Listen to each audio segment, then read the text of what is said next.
Today I show you the common security features of your bank cards for debit cards, so that the only person who can spend the money from those cards is you who have the card, and not someone else, someone who doesn't steal your card.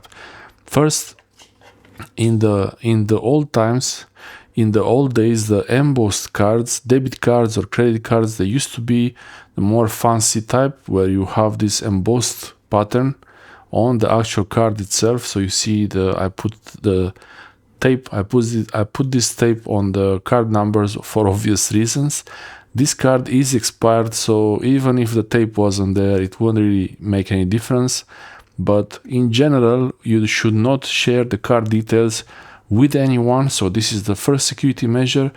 The card number is this number. It's a set of 4 numbers, 4 digits, and in 4 groups. So there is 1, 2, 3, 4 groups here. And the first 4 digits of the card number that's the bin of the card number, and is the identification of the first 4 digits of the card number is the identification of the card issuer who gave you this card, the company or the bank that gave you this card. That's the unique ID, the unique code. So from these 4 numbers here, you could find the bank details and maybe even further.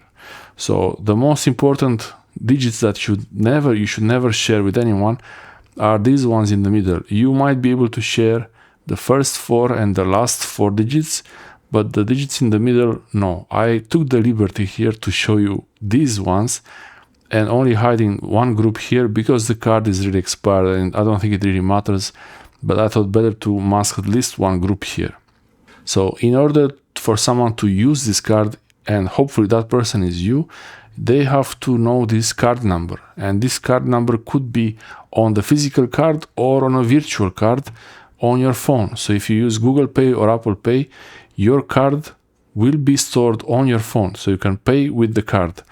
When you pay with the card with Apple Pay or Google Pay, what Apple and Google are doing, they are actually using a temporary card number, another card number, and they are hiding this card number. That's why I like to use Google Pay and Apple Pay, so that the actual card number you use is not shared with the shop where you go. After the card number, you have the expiry date. And this is the expiry date, beginning and ending. And I have here also where it's only showing the ending of the expiry date.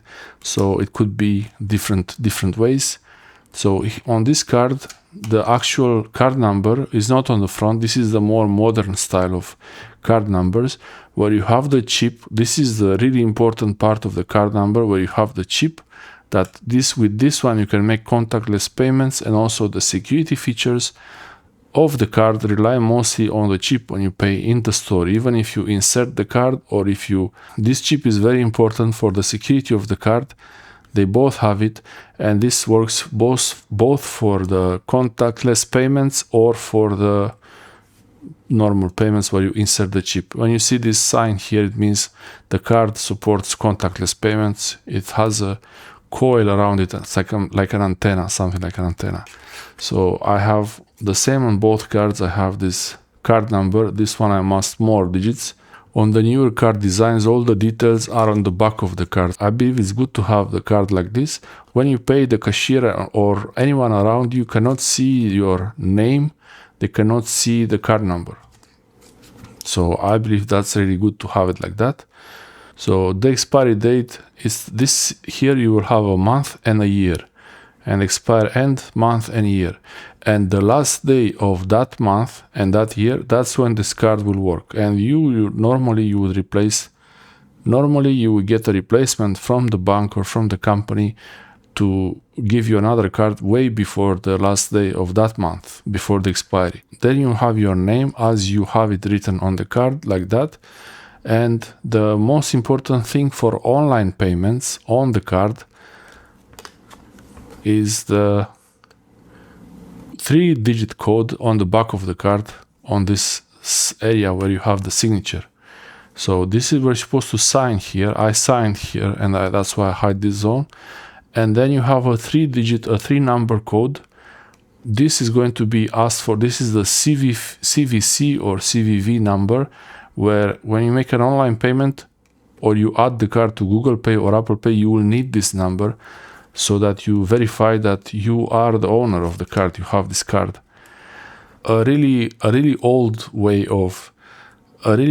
security feature of the payment cards is this magnetic strip, the magnetic part of the card, which is not really secure these days and it's hardly ever used. You don't really use this magnetic strip at all these days. Most of the time, if you ever use the card in the machine to insert it, you will use the chip here. This is the chip, the payment chip. And also most of the time you don't even insert the card, you simply tap to pay. These options are for the physical cards, but you can also have virtual cards. So I can have virtual cards on my iPhone here. For example, I use Face ID. I can use Revolut or I can use the Bank of Cyprus card, and every time I change the card, it's asking me for Face ID. It's much safer to have the card in the phone, even if it's a physical card or a virtual card. So this card is a physical card that was added to the phone. You can add both physical and virtual cards. It's always a good idea to have a physical card that is not so easily accessible by shops when you pay online, and to use a virtual card for online payments. For example, this Revolut card here is a virtual card. You can see it's written there, virtual. And it only shows here the last 4 digits of the card, so I know which card it is. It's neither of these cards, and in Revolut, for example, I could create a virtual disposable card that will only work one time. That's the best thing for online shopping when you don't trust the shop too much. If the shop where you're planning to use the card is not one of the big shops where you expect that you wouldn't have any problems with the payment card details or anything like that, you can use a disposable virtual card. In Revolut is the pink card, they color it like that. You use it one time and then you regenerate the code, the card number and everything, the expiry date, all is regenerated. These are the security features. It's always good to have the cards on the phone, even if you don't plan to use them, because many times you might not have the physical card with you. You might not have the physical card with you, but you will have the card on your phone, iPhone or Android. It's always good to have them on the phone available. Now you can restrict the card to be used only in some locations where you have the phone with you, so not in some other countries. Also, you have the option to temporarily turn off the card so nobody can use it. In Revolut, they have lots of options, even to set limits, spending limits for each card per month, so you cannot exceed that limit. You can always increase the limit if you want to, but in case someone gets the card details and they are trying to make a large payment, for example, they will not be able to do it because you have a limit set on your card. The problem with the limits is that most likely you will run into problems when you have the limit set and you forgot that you had the limit set there. So it's up to you how to have the limits, how to use the limits. But this is on iPhone, is on the left side, and the Android Google Pay or Google Wallet.